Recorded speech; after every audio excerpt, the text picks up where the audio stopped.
So, welcome to a conversation with David and Shawn. I'm David. And I'm Shawn. That's Shawn. And this is our Hey. debut episode, our first episode. Sort of, we kind of had a backdoor pilot episode on another podcast we did, but we decided that it went over so well just to make it our own, um, where we just will talk about one topic in depth for any length of time. Hopefully, they're usually over 5 minutes. I would hope. And At least 5 minutes. yeah, at least five, anywhere from 5 minutes to 2 hours is what we discussed, and it took us a while to come up on that topic. And it will be, everything. I guess what we're gonna do is we're each gonna bring a topic every other week, and we can talk about anything: current events, video games, movies. Of course, you guys are gonna get to know us. I'm more of the entertainment junkie. We both have similar interest, but Sean's a news, political, social person, and I'm sure that's going to be fun. We're Yeah, bringing those topics. but we won't take ourselves too seriously because No, and I can't because Right. I'm so uninformed. I'll probably make jokes at one time and just try to use my common sense, which I know doesn't mix well with politics. So it should be a good time. you're right. You're absolutely right. Politics and common sense? No, never.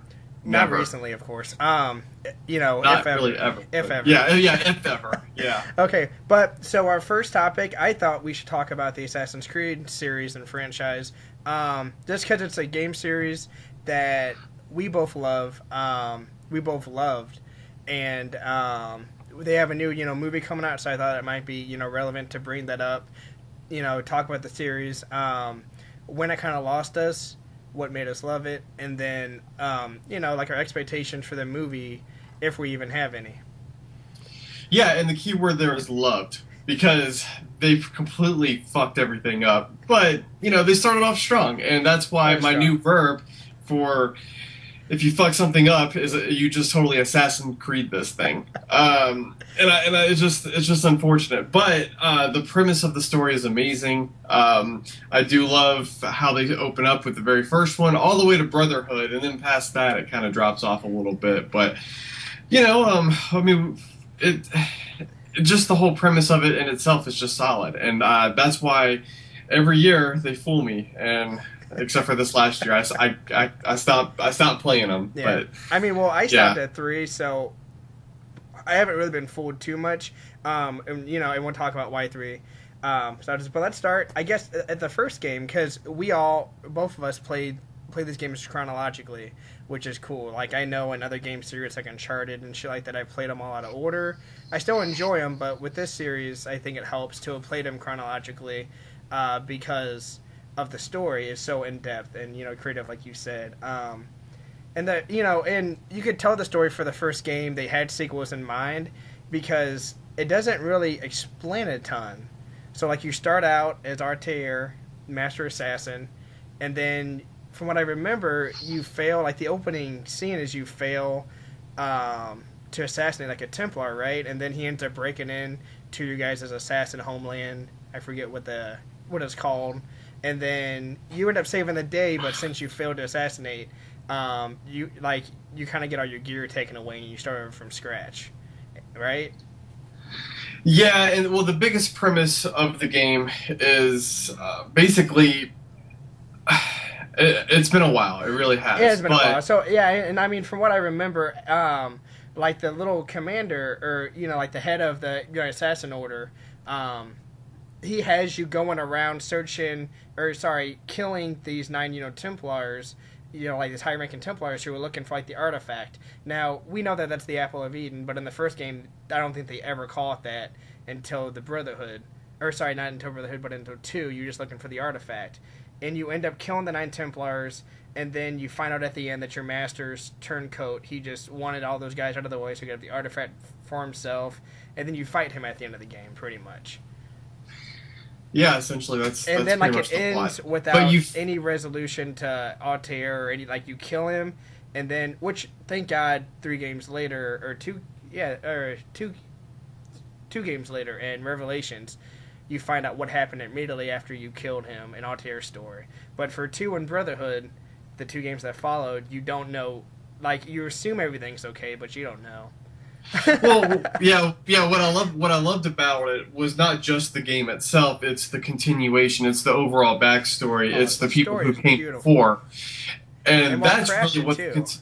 Yeah, it is. But I mean, I'll tell your story can be concluded, and they can continue on outside of him, Well, because and really, like it's Desmond's story. Like you care about these it was characters.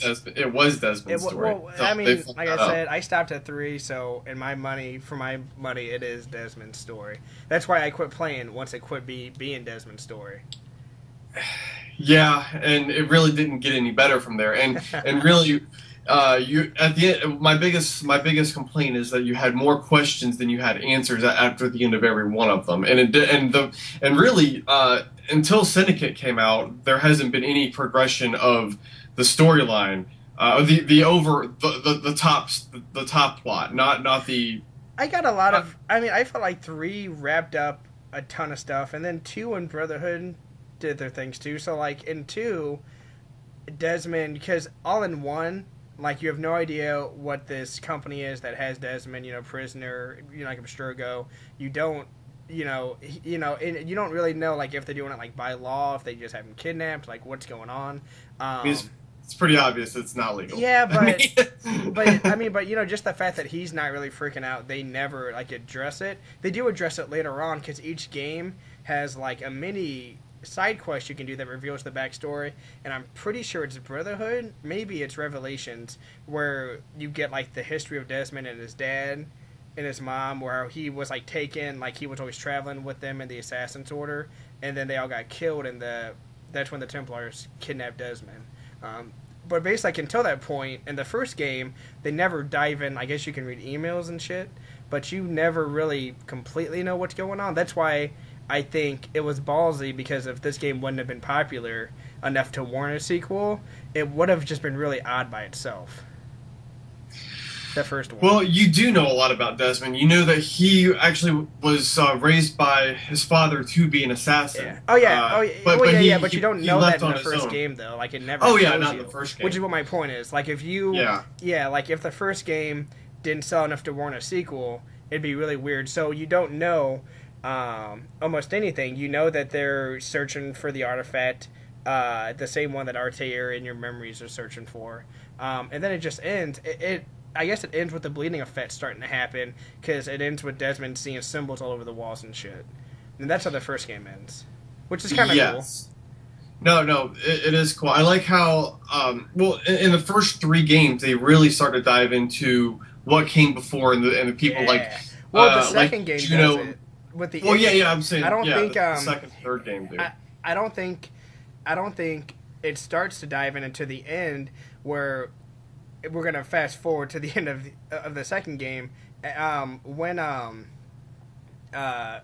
fucking Ezio is fighting like the Templar guy with the apple like of Eden on his staff, and he kills him. He goes into that vault, and there's that celestial being, and she starts talking to Desmond through Ezio, and that's when you start realizing like, oh shit, because then. Well, that's when they explain that they're not aliens and they're not gods. They're just people that came they're before. Not gods. That's when it kind of plays with religion, because in that side story, don't you get the pieces to unlock a movie? And the movie is that, Adam and Eve escaped with the apple of Eden. Yeah, and then they started the uprising because humans were first developed to be slaves. Yeah. That's all we were, and the only reason why we were able to overcome that, according to the story and everything, is that we had sheer numbers. We had sheer numbers, and then they actually took the apple of Eden and used it against the celestial beings or the aliens. Yeah, well, they're not aliens though. That's the thing. Are they? Okay. They're not aliens. They're don't they call them celestial beings? Where am I getting that from? Is that from the series? Is that from another game series? I think maybe you just perceive them as that, but they're just I don't know. people I that don't really came use before. that. I really don't use that term in my vocabulary daily, so that has to come from somewhere. Yeah, that's funny. No, they're just the people that came before. Okay. So, and but we they're were not just humans though. Like they're like they're bigger, they're stronger, they have They were powers. well, okay. So in Christianity, they say that people were made in God's image. So they're kind of using Christianity as the basis for, or and just religion in general as a basis for this previous civilization. And basically, in Christianity, they say, "Oh, well, I created man in my image." So that's kind of where they're getting that from. And these people, you can call them people, but these beings, they're stronger, they're taller, they're smarter, they just have higher abilities than us. But people, I can't remember what the number was, but it was some ridiculous number, like 1,000 to 1 humans versus these beings. What game did we So find that out in? I don't remember that, but like I said, I it's can't all blended remember. together. And like I said, all Yeah. these games are blended together. That's why But I it's just such a kind cool of. story, though. I remember being so No, impressed when it is. when they showed that ending with basically like the two renegade humans, Adam and Eve, breaking away from slavery and starting like the uprising with the Apple of Eden, because it's like, oh, okay, so this is what happened, and throughout the years it got translated and it basically became what we know as the Bible. Throughout Right. time, it just got what the word not dumbed down. It got basically like some of the facts got misconstrued, and then we ended up with the Bible. I thought that was really interesting, a good turn. Like, I don't know how people that were really religious took that, if they took offense to it, but it's obviously just fiction. They're just having fun Yeah, with that's it. why they have to put the little captions that. Oh, they you do, know, yeah. Oh, You're yeah, right. they- When they you start have the to put game in up, there. it just says there's like real people and real events that are happening, but we kind of mess with them, so don't get offended. Pussies. Right. Because everybody gets offended for no fucking reason nowadays. Because we're all a bunch of fucking pussies.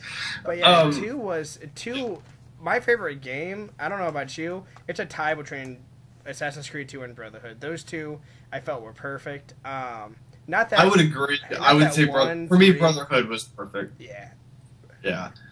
Past that, though, the thing is with each progressing game, it felt like they cheapened being an assassin. Now Altair, I mean, it was assumed that okay, he had trained his whole life to be an assassin. Then you got to see Ezio come up, and he started at the young age, I think of like it was like 19 or something He like was that. a kid because his dad Yeah, he dies, was a kid. and he finds his dad's assassin shit. Like the Templars Right. assassinate him. Yeah, so you get to see him progress, and then by the time you get to He does progress Edward, really, really good. Now Connor actually, like, Assassin's Creed 3 does something I hate, and it skips like years and years and years at a time, like all the time, Yeah. which makes the story jumbled. But yeah, I guess he's training with the last Yeah. assassin guy. and then Black Flag, he's not even an assassin. He's like, oh, I'm a pirate, and then I guess now I'm going to turn assassin. But he already had all these assassin abilities, I guess. I don't know. It just, to me, it felt like they kind of just cheapened the brand of being an assassin and what it takes to do that. Now with the whole Yeah, Desmond, you That can is true, though. You have a sorry about that. Sorry about that. Like before you go forward. Yeah, that is a good point, because in the first game we're introduced to the whole assassin order, and there's so many assassins, you can always go back to like your order, and like you see them training, and you can actually train with them and stuff. And then throughout the games, it gets to the point where at 3, wherever like when 3 takes place, there's not like, what the fuck happened to the assassin order? Like fucking like Ezio was building the Brotherhood, and then it skips to 3, and Connor has to train with like the last known assassin who's just some old guy. And it's like, what the fuck happened to like everybody? Like, how is this war still going with just him? Or I guess Right. it hasn't been. I guess the Templars are just winning at that point. But it just is like, they don't explain that really. Not that, I mean, there's a lot. I mean, that's sort of nitpicking, because there's so many other bigger problems with the game, and that didn't bother me too much, but it did kind of stand out. That a little odd. yeah, I would say they cheapen it. Like I was saying before, and you don't feel like it's a big enough accomplishment to become an assassin. Now, with Desmond's story, I let a lot of it go because, one, his dad was an assassin. He knew what his dad was, and Well, I love Desmond's story, and everything. and I don't think Yeah, he did the I'm not bleeding saying anything effect, bad too. about. Like, That's all what I'm through saying. the Like, second game. right? Yeah, that's what I was about to say. Is that everything's forgivable for him because the bleeding effect gets him to train faster and to experience everything. And then, and also And they did that with the so movie. well. Yeah, and with because the movie, they're doing they're having the Animus actually move you up and down, which I like it because visually the audience is gonna really like that and be able to connect to it a lot more rather than just everything being through your mind. But it also kind of helps them a little bit too because then you literally have muscle memory muscle memory, associated yeah, with being an it makes assassin. sense. So I like that. I like that a lot more. Not only that, if you're going to appeal to the masses, you have to have him in a machine jumping up and down and doing crazy shit. So I mean, I mean, yeah. yeah, I mean, they can probably do some pretty cool stuff in the movie.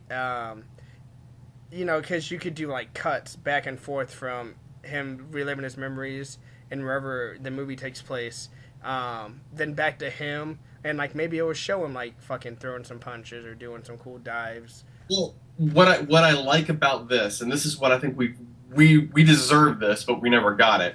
I'm all about the history and how historically accurate they are, and how they make the architecture great. Oh, The map, the cities like London and France, they make everything so don't get enough historically credit accurate. for that.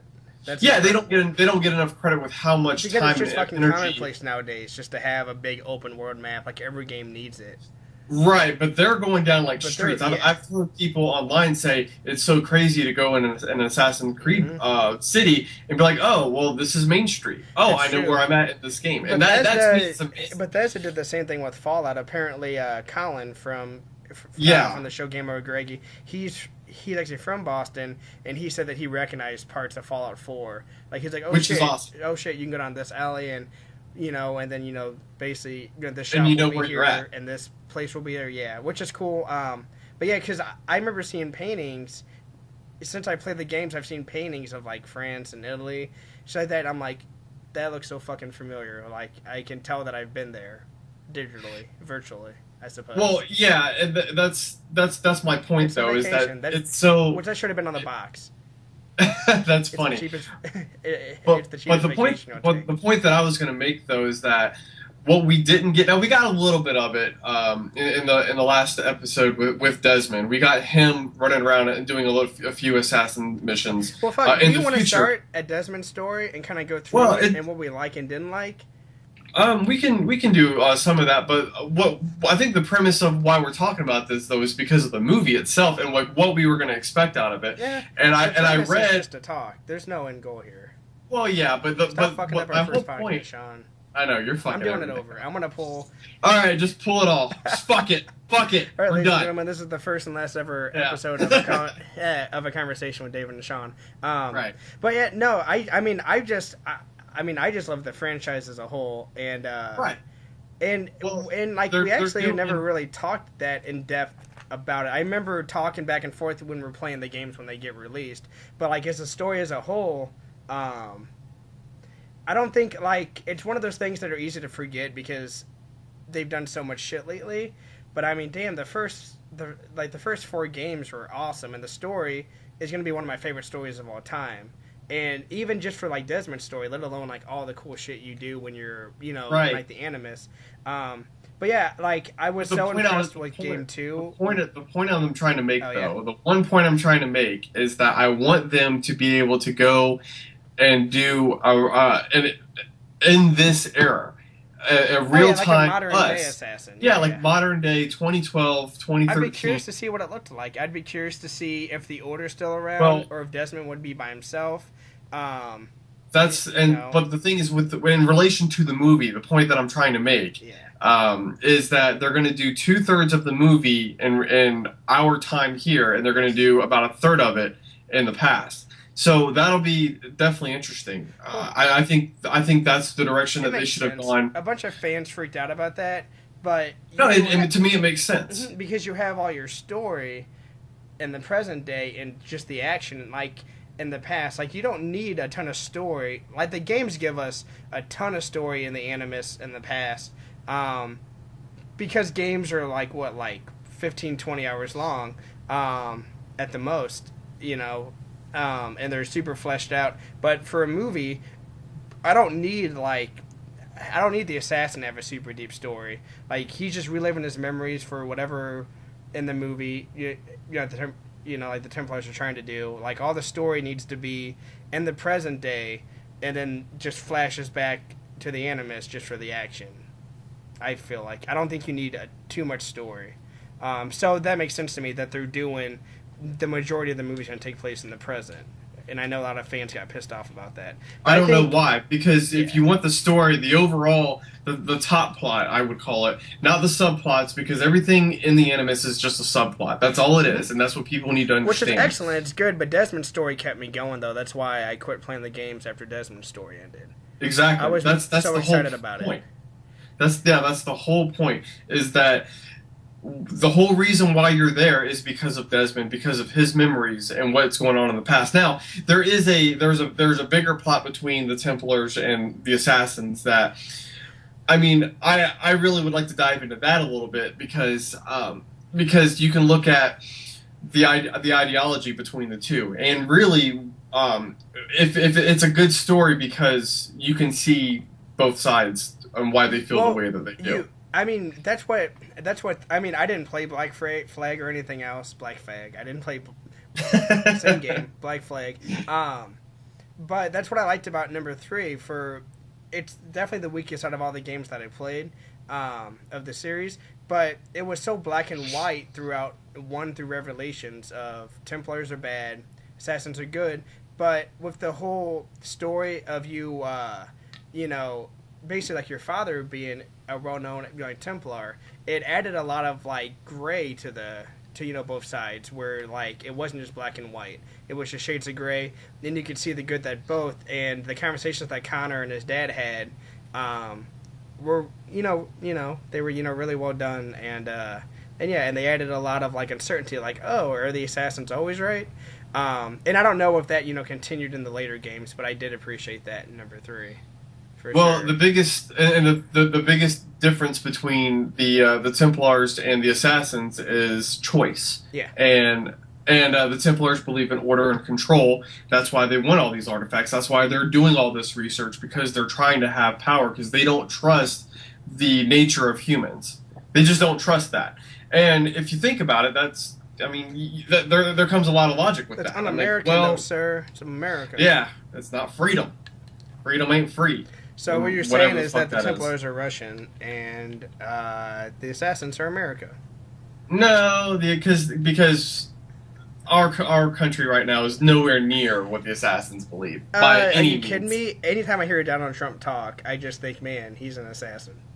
Oh man, if that's what you think, then, ladies and gentlemen, this is the last conversation with Shawn and Dave. I'll keep talking. Once again, Shawn and Dave. Yeah. No one's called me that since I was a little kid. I know. I'm an adult now, sir. I graduated to David. I earned that ID. Drop the okay. But Desmond's. So I love how, I mean, you're absolutely right. Ezio had it pretty much kind of goes to the end of his story, from the beginning to the end. Unlike really Altair. But I mean, at Desmond, the second game starts out with him and Lucy busting out of Asturgo, which is really fun. You don't have any powers at that point, and then throughout breaks because every game always breaks up all the fun shit and takes you back out where you just wander around in real time. But game 2 did it awesomely, because you were doing tasks and you saw how the bleeding effect kept improving your skills. By the end of the game, which I thought was so fucking cool, I was losing my shit while it was happening. While the credits are rolling, that's when the doctor who was experimenting on you and doing all the fucking tests with the Animus, him and his fucking troops come to find you. And remember, you're fighting, and you and it's after the bleeding effect takes full effect. And so you're fighting while you're making it, you escape, but it's as the credits are going, which at that point, I don't know if you could die. Could you get a game over screen once the credits start rolling? I don't know. I never sucked that bad, so yeah. I wouldn't know. It'd be funny if you died at fucking took your save file and just corrupted it. It's you don't deserve to replay this. Right. If you can't get past this, you just how did you get here? Yeah, and then I like how you go in real time. Desmond goes and travels to where Ezio and his uncle's hideout was. And then you find out, and then you end up finding where they buried Juno, because the whole point is that I I forget what that one celestial being's called, but she's reaching out to Desmond through Are you talking about the end of the world. Minerva. Yeah. Is like, hey, like in 200 years, Ezio, Desmond needs to save the world or make this choice. And the choice is between, which I really liked. I don't know if this was planned; it had to have been, but so Game 3 came out when the world was supposed to end, when the Mayan calendar predicted the world was going to end.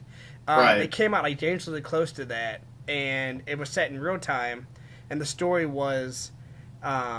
But it's funny that you say that because everyone's like, "Oh, the world's going to end in 2012." That isn't when they didn't predict that the world was going to end. They just had the calendar end, and then it starts. They ran over. out of parchment. I mean, it fucking happens to me all the time. That doesn't mean the world's going to end, even though. Right. But yeah, so it was a comet going to hit the world, right? And the choice was you can. It was a solar flare. Solar flare. You guys can stay down in this fucking cave vault, and you can let everybody die, and then when you arise, you will be looked at as a god, and you will have to repopulate the earth. Or you can let Juno go, and she can save everybody. She has the possibility to save everybody, which I thought was crazy, because it's like, man, you're not making the other choice sound too good. But she's the one who was trying to enslave humans back in the day and fuck everything up, and she was in prison because she was too cruel. And then Desmond obviously makes the wrong choice. Are you sure Desmond's even a man? He's making a decision using woman logic? I'm just playing.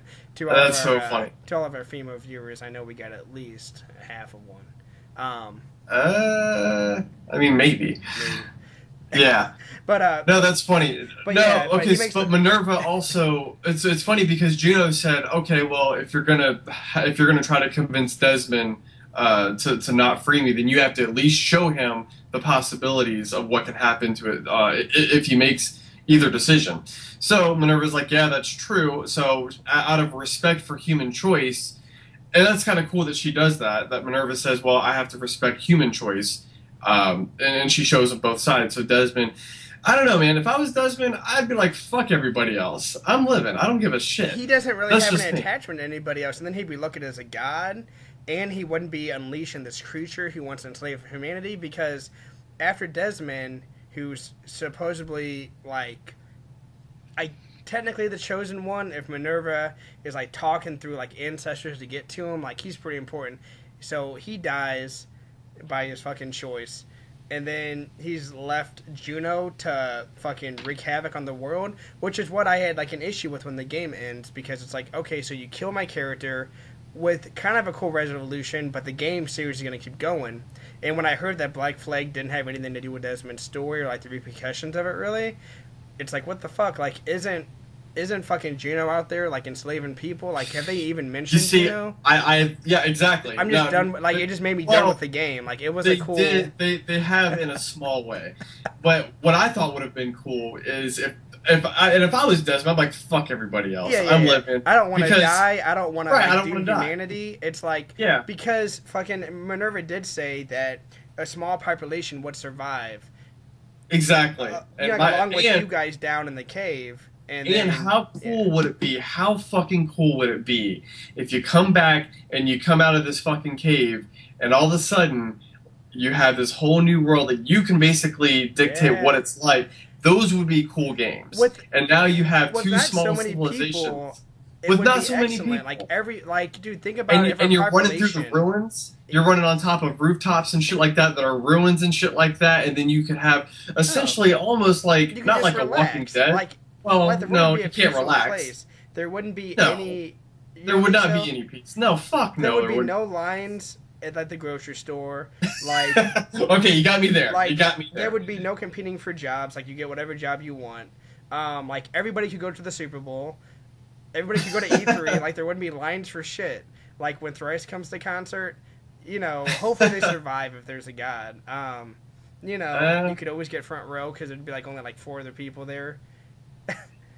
I It would mean, be an awesome world. you're starting to make a lot of sense here. But yeah, no, No, but but I totally get how what you're saying would though. that? I was It just wouldn't be like a Walking Dead thing, but it would be kind of close to like the end of the world, and you have all these little factions that you could make up. Your possibilities are endless, and you're not stuck to the confounds of yeah, just today. but you're an Of what the assassin, so you kind of have a leg up on everybody else. exactly. And Unless they Templars said, survive, but fuck them. Like, hopefully they all die, which is a big thing that well, they you're should have already talked about. outnumbered by. You're already outnumbered. The Templars already outnumber the assassins. Yeah. I don't know, a fuck ton But to if the one. Templars don't know that this shit's coming, they get wiped out when the solar flare hits. I would have loved for Shawn or Rebecca or even Desmond's dad or one of the characters to be like, hey man, this actually might be the way that we defeat the Templars. Just let the solar flare. I mean, granted, they're gonna, there's gonna be a couple more casualties. Like we can fucking tally that up on the wall, but you wipe out like a Sturgo. I mean, my thing is the Earth is way too populated as it is. So I mean, the way I look at it is just self-correcting. How many pieces of shit are out there? Nah, fuck them, man. We have too many people as it is. Most people don't do shit anyway. Fuck them. That's the way I look at it. You know? Oh, yes. Man, that would have been such a better ending. Why do we not write this? Yeah, it would be, that would be awesome. I mean, granted, Desmond dies, which sucks because I wanted to see a story go on. Like, just like you said, I thought the way they were going was that the very last game of the series, which we were fucked because I don't think Ubisoft ever plans on ending the series, which is a tragedy because. Well, it's when because they too make long, money. it gets ruined. Yeah, and they make some money. Like Ubisoft came out and said, hey, the reason why we keep putting out games annually, because people bitch, they're like, it's because you guys buy them. Like, we make, I think they've been making more and more money every game until the very last one. I think Unity had all the glitches and shit and pissed people off. And because they rushed it. And then Syndicate was the most recent one. Apparently that game was really good. Syndicate was better from what I understand. Yeah, I never played it. But nobody bought it because they were just tired with the series and they were pissed off about Unity. So then they quit. But I mean, that goes to show you, I always say, speak with your wallet. That's why I wish people would quit supporting Nintendo, because they're never going to change and people keep buying their shit. But that's another topic for another time. Yeah, that is a whole other topic. One day. Yeah, but I completely agree with you on Nintendo too. But we'll But Desmond, I was pleased that even though we didn't get a modern game with fucking Desmond, fucking scaling fucking skyscrapers and jumping out helicopters and blending in with people on the New York City streets, that would have been I was imagining shit's a fucking cool game. By the time Brotherhood and Revelations were out, I was like, man, this is what they're leading up to. Yeah, they didn't exactly. give it to That's us, what I thought they were doing. But they too. still gave us enough to where I thought was cool, because you do sneak back into Abstergo, you do fight security guards, you end up killing the main doctor, Victor, I maybe think his name is, which is cool, and then basically there's that other subject with the bleeding effect fucked with, and you fight him, and there's a scene where he's going crazy through the lobby and you're chasing him, and then before that, they have another section before that I forgot, where you actually break into a hockey rink arena. You remember that? And you're scaling the arena and you're going inside and you're going through the people's box seats and shit. That was really cool. But imagine a whole game like that, though. That would cool. or they could just dive into the Animus for a very brief moment, just to kind of collect that. Or you at all if you needed. Yeah, or cool, they could take away the Animus. Yeah, you're right. Yeah. They could, and it still wouldn't take away from being Assassin's Creed, because Desmond would continue his story regardless if they ended the world or not. They could have at least still done that, at least for one game before. I mean. So I don't disagree with that. Or they could have just killed Desmond and then that'd be the end of it. Well, yeah. I don't disagree that that should be the ending, but we should have had a game in between where it's Desmond just doing shit in the real world. But I mean, but I did appreciate that they gave us just basically just a little bit of it. So, but that's the point that I'm making with the movie, is I think we're going to get that with the movie, and Ubisoft is actually in charge of making most of the decisions with this movie. I think they have to. I don't think they're in charge of making the decisions. I think they have to approve. Well, yeah. But I mean, being a producer means so many different things. Sometimes it means you actually put money up. Sometimes you just give it your stamp of approval, and sometimes you're like there on set every day. Like it just I depends. think that Like I fucking think by the article, Steven I think Spielberg has his name on everything as a producer, and I know he's not on set all the time. I think he just gives his right. approval. Well, the article I read said they're going to be very involved in the decision Okay. making process. I actually want to So be surprised. I haven't looked too much into this. I saw the trailer, and I was really impressed. It looks like they got the whole look and aesthetic down completely. I love Michael Fassbender. I love the director. He just worked with Michael Fassbender on a movie called Macbeth. It kind of has like epic war scenes and shit as well. So I mean, yeah, I mean, I have all the faith in the world in this movie, even though it's a video game movie. Um, well, I think what will really help this movie, and I really hope that Ubisoft knows this, is that they continue with the main plot, not the Animus bullshit. Yeah, they can do yeah, some stuff in the Animus, but if they continue with the main plot with the people that came before and everything, and the dynamic between modern day Templars and the Assassins, I think if they really focus on that and move the story along there, I think that it can be a very successful movie. well, And it's not taking place. It's not. It's not any kind of like adaptation of the game. Apparently, it's like a new set of characters, a new, like basically like a new, everything, which makes me which happy. is fine. They can still do that. Yeah, They can yeah. still tell all Because those I was stories. afraid if you try to like adapt the first game, you're gonna have to cut a lot of shit out, and people are gonna be pissed. Like casual moviegoers are gonna be confused. Video game fans or fans of the franchise are gonna be pissed that they left so much shit out. It's smart for them to go with new characters, new setting, new everything, kind of reinvent it and redo it for a movie, because that's how movies work. Well, is when you do it for the movie, like when comic book movies are like a slave to the comic book material, it ends up not being as good as a movie that just takes ideas and little flavors and makes it its own thing. Right. No, that's true. I think what they really need to do, like I said, stick to the overall plot. Don't dive into anything in the Animus too much. No, you can. Hello. Yeah, I mean, the premise of being in the Animus But the is action, really, though, yeah, is what we want. yeah. Keep it real world though, and just move the plot in our time period, and I think they'll be just fine. Yeah, There's no wrong. and goddamn, I mean, they have Michael Fassbender as the main character, and he's made Magneto. Even though we keep retreading on the same Magneto story, I could watch the same Magneto story for the next 80 years because he's such a fucking fantastic actor. I love him. Yeah. So yeah, I'm just excited. And then they show the scene at the end of the trailer with him jumping off that building and just fucking free falling. Now, if he doesn't fall into a barrel of hay, are you gonna get up and leave? Are you gonna be pissed? Are you disappointed? Are you gonna be glad because it's ridiculous? Like, I'll be kind of mad that they do that because I'm like, that is so ridiculous. But if they do it, I'll still Actually, be like, all right. what I really want to happen is like a bay of hay, like just like being there, and then like a horse just like moving it aside, and then it's just like a big splat, and like that's just like how the movie ends, Dude, right there, and then the credits roll, and that's it. something Assassin's Creed related. When the Wii first came out, somebody made a fake YouTube promo for like what the game would be like on the Wii. They're like, here, coming out this December, Assassin's Creed for the Wii, and they made like a real like commercial that I'm like, I kind of bought it for the first like couple minutes of it. Because they were just like swinging like the Wiimote around and like doing combat, but then it shows them like diving off cliffs and doing flips and shit, and you have to like do flips and do like eagle dives and shit in real life with a game controller in your hand. I'm like, all right, this is fake, but this is fucking well made and super funny. That is pretty super. funny. It's Yeah. incredible. So yeah, Well, I mean, so I'm over. I mean, I guess I don't really have anything more to say. I mean, we can fucking wrap this up if you'd like. yeah. I just really hope that with I might even get if they wait another couple years to make another Assassin's Creed game, I might give it a chance then. Even if, but so my question is, even if they go with the same story though, so right now in the story, from what I can tell, from what I've read, and you've played a couple games after 3, so Desmond's dead.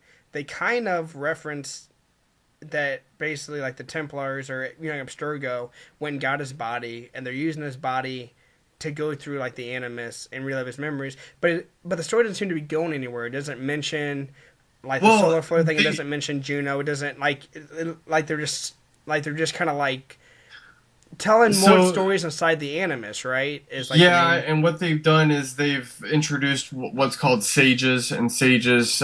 Sound Final Fantasy. No, it's not. It's basically So no they're kind of like chocobos in no Assassin's Creed. chocobos, That would get me unfortunately. back on Yeah, that would too. Assassin's Creed.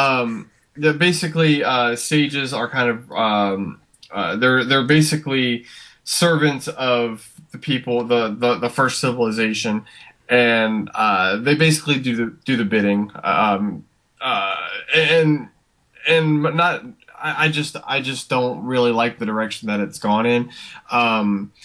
But if they switch the direction that they go in and they wait and not rush out, I mean, if you look at it, they've saturated this market with Assassin's Creed stuff. They've on average had 2 games out every year for the past almost Oh since it's come yeah, you out. mean like a spin-off on the PC or PSP or something Yeah, like that? Well, they've who's the central oversaturated. character? My question is, who is the central character in real time that you're following? Like who's moving Is along the story? Because like technically, it should continue oh with they Desmond's dad and no, they Rebecca. don't go that way. They basically you're an undercover hire because Abstergo hires somebody, but you're working for the assassins, Should the and Templars everything's be smarter than that than to hire outside, like to hire well. I mean, if you think about non-Templars? it, Lucy, I know, right? Lucy was a double She agent, was, yeah, she's which, so yeah, which was fucking weird. But I think she felt bad and like kind of like fell in love with Desmond, but then he was forced to kill her because Juno has no mercy, which is another reason why he shouldn't have unleashed her on everybody. Even though it might have been the right choice in hindsight, because she seemed to just go like relax somewhere and she's not doing shit. um, yeah. Well, that's why we need to call Superman to go kick her ass. Oh man, no, dude. Spoilers: Superman's fucking dead. But that's another topic for another time because there's so much news, and we have the director's cut coming out, which we're gonna watch and do a discussion on. See if it improves the movie anymore. But I yeah, doubt it, but it might. fuck you. But anyway, the only so yeah, no, the only way that I would ever get back into this game series is if they put out a game where you were like in real world, because I was so hyped when Assassin's Creed took place in the Revolutionary War. I'm like, this is going to be awesome. And granted, some of the battles were cool, but they were kind of like, you couldn't really like. I figured like you would be able to go around the battlefield and assassinate people, but all the scenarios were kind of like set up, and they were kind of like staged where like you could only do a certain amount of things and a lot of trailing missions and shit that Assassin's Creed is known for. It wasn't as engaging as I thought it was going to be. I figured you'd be like running through, like assassinating people in the woods while both armies are sitting in a line in the field, like they used to do in old time. Yeah, And you yeah. were just Well, like the running newer through the games. sides, like I don't follow the rules. I'm an assassin and I'm an Indian and I don't give a fuck. Yeah, Riding a that's fun. bear, maybe I don't know. And basically we spent a whole game looking for a key that's really like so minusculely relevant to the Yes. overall story. Well, what Like, pissed me off okay. about 3 the most was Connor's story, actually, because Charles Lee, who killed your family, um, it's like you keep having all these opportunities to kill him, and you don't. Like, they are sitting in fucking Parliament together, just like hanging out, and he's like, I'll get you one day. And it's just like, just fucking kill him. Like, are you not an assassin anymore? And then it ends up you go through some stupid trailing mission chase scene for the final fight. And then the last cutscene is you're just in a bar with him hanging out. And he just dies of, like, blood loss. And I'm like, oh, that's cool. Yeah, no, just Assassin's Creed 3. It had a ton of cool shit. And we don't have time to talk about all the shit I loved in all the games. Assassin's Creed 3 was still a great game, and I loved it. But the ending of Connor's story really bummed me out, and then Desmond's story bummed me out, and then when they announced Black Flag like the fucking week later, and you were just like some new character, and like it wasn't gonna tie into the other game at all. I'm like, I don't need to play this anymore. Like there's certain franchises that I have where I just mentally cut myself off, and I just pretend the rest of shit doesn't exist. I did it with The Following on Fox. I don't pretend season 2 or 3 exist. With Assassin's Creed, I don't fucking pretend that 4 on exist. Have they done Assassin's Creed 4 yet, or are they all subtitles? Well, I mean, Because that's kind of confusing because you have Assassin's Creed 1, 2, and 3, but then you have Brotherhood and Revelations in the middle, but you need those games. If you skip Brotherhood and Revelations, and all of a sudden you woke up I think they just gave them and titles. I you don't went. think that they called it Assassin's I Creed wonder 2 what the or decision 5 making or was, anything. though. Like, is like the title, is like the number title 1, 2, and 3 meant for a new character? That's the only consistency I see. Which was it called? Was it not called like basically like was Assassin's Creed Brotherhood and Revelations not called 3 and 4 because it stuck around with the same characters, Ezio and Altair? That's the only thing I could see. Because you need those Well, games. yeah. You really would be so fucking lost if you didn't know any of that shit. Because in those games you find the Apple of the Eden, you find out that Desmond's the chosen one. When fucking Ezio uses the apple at the end of fucking Brotherhood, which is amazing and so fun when you're walking out of that fucking castle and you're using it and everyone's like killing themselves. That was fucking cool. You realize that Lucy's a double agent. She kills herself. Desmond goes into a coma. He learns all this shit about the assassins through Subject 16, and you find out all about the aliens or beings or celestial beings, whatever you want to call them. And then they came from Earth. Earth. They literally came from Earth. I imagine that they sprouted up from the ground and they were like, "We will rule." But yeah, fine. but you learn all this shit. So if you went from 2 to 3, you'd be like, "What the fuck is going on? Where's Lucy? Why am I in a coma? Where did my dad come from?" Right, but one thing that so I don't like a lot of what the new games have done, but I will comment and say something good that I do like. They blur the lines between right and wrong between the Templars and the Assassins, and you see some bad Assassins, you see some good Templars, and which one makes sense? Yeah, it does make sense, and just because someone feels that a certain ideology is right, that doesn't mean that they're a bad person, and that's like, and I think that just like when we reviewed X-Men Apocalypse, if you can see where the other person comes from, then you're writing a good story. Yes. If you're because I think that in the very first Assassin's Creed, the doctor that was basically laughing in your face kind of like seemed like a mad scientist. You're just thinking this guy's just a fucking dick. He's one dimensional and all he does is laugh at me when he's trying to fucking hurt me. Yeah. Like he's a psychopath. I mean he needs to get a fucking mental check. And he's the first representation that you see of a Templar in modern day. So now you have this preconceived notion of all Templars are just some fucked up people and all assassins are wholly good. And I think that what they've done in the later games really has put a lot of layers and a lot of blurred lines I would agree with that. I freaked out between morality. In Game 3 when you start out playing Connor's dad and you don't know that you're a Templar, and you do a shit ton of missions. You assassinate the guy in the theater. You have the whole boat scenario. You go after you get off the boat. You go and you get it. You basically get like your fucking posse together, and you do a bunch of missions, and then it cuts, and you're like, "I'm a Templar," and you're like, "What the fuck?" And it's like, how do you like them apples? Yeah, which is cool because they actually gave you the point of view of a Templar. And and it's cool that you're saying that it carries on that theme throughout the rest of the games. I just don't think they have a direction they're going in. And just like with Metal Gear Solid 5, the gameplay can be awesome, but what keeps me engaged is the story because, gameplay. Well, they needed a lot of. They needed a lot of work for the gameplay too. Well, gameplay is the most important mechanic of a game. Like, if we don't have good gameplay, the game sucks. But gameplay, like every game has. But to me, that's secondary. It has its fucking gimmicks, though. So like for instance, like Gears of War is a fucking cover shooter. If it doesn't have cool settings and cool story to bring it on, the fucking duck and cover gets fucking repetitive for like as fun as it is. So in this game, the assassinating and the trailing and the fucking like discovery, it's really fun and it's well done. But if it doesn't keep you engaged with the story, it gets really repetitive and you don't want to play it anymore. I 100% agree with that, and that's why I think that they've understood that it's getting stale. There's only so many things they can do, and unless they progress the main story, which is the whole thing I've been saying this entire episode, is that to go to the future. You jump in the animus, you go to the future. Funny. Robot Nazis. You fight Adolf Hitler, Mecha Hitler. Crossover with Wolfenstein. Throw some Duke Nukem in there. Crash Bandicoot. The Okay, possibilities are endless. now I'm sold. You said Crash Yeah, Bandicoot, so now yeah, I'm sold. yeah. Okay. So one last thing before I sign off is, so after seeing Rome on fucking, or I don't know if you've ever seen the show Rome. It was on HBO. Um, it was kind of like 300 and Spartacus ish. And Game of Thrones as well, but it was but it was a while ago, but it was a pretty decent show. Ever since I've seen that show on HBO, I've always thought, and I'm okay that they're doing like a movie because it looks like they're handling it well and everything looks beautiful and it should be good. I hope. I always thought that this series with like basically the amount of story, just in Desmond's story, it should be like a TV show.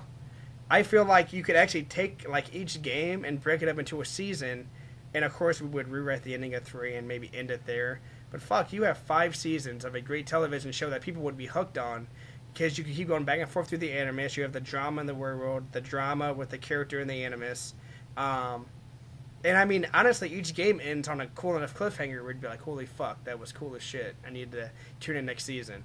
And if they did it with the budget of a Game of Thrones or a Dexter or right, Dexter probably didn't, for as good a show as that was. That I don't know what the budget was for that show. They didn't really do much. But you know what I'm saying. If they had like a not cable company producing it, I think it would work better as a show. But we're getting a movie, so it's the way it is. Well, maybe the movie will jumpstart a TV show. You know what? You never know. That is true though, because I heard rumblings that even though The Watchmen was actually made into a movie, HBO might do a Watchmen series. Because they left a lot of stuff out of the movie. As you could tell, they tried to fit it all in with it being like 4 hours long. But that would be cool, though. I'd be fucking just super stoked to see a Watchmen show on HBO. Yeah, that'd be really HBO. good. That'd be really good nap time. Yeah, fuck you. Yeah. With that, all right. Anything you want to say before we end this? No. Hopefully it doesn't suck. That's all I can say. I'm Hopefully excited. this movie is good. Yeah, Warcraft Yeah. was a disappointment. I talked about it on the other podcast with Dylan and Brad, but they're all Warcraft fans, and basically like the consensus is that people like me who didn't play the games, who didn't play World of Warcraft and like really deep into the story, didn't really care for it too much. We're like, it is what it is. But people that play the games love it. So, So I mean, but that movie didn't do too well here, and it didn't do too well critically. So, I mean, I'm waiting for one of these video game movies to fucking be awesome, because just like comic book movies, the first one that did really well, Iron Man. I mean, you could argue Spider-Man and X-Men and shit kind of kickstarted it, but they didn't make. I mean, like when Iron Man was like critically beloved and made a shit ton of money, and then they kept rotating them out every year. I'm waiting for that to happen with like a video game movie. All we need is 1 or 2 really good ones, and then you start seeing a bunch of a bunch of video game movies just. Well, what about the Super Mario Brothers back in the early '90s? I mean, that pretty much just like lit the roof on fire. So this has been a conversation with David and Shawn. Like, comment, and subscribe, and let us know in the comments if you want us to talk about a topic. We can make that happen. So I don't know how we're gonna sign this off. I think there's something. Catch you next episode. Bye.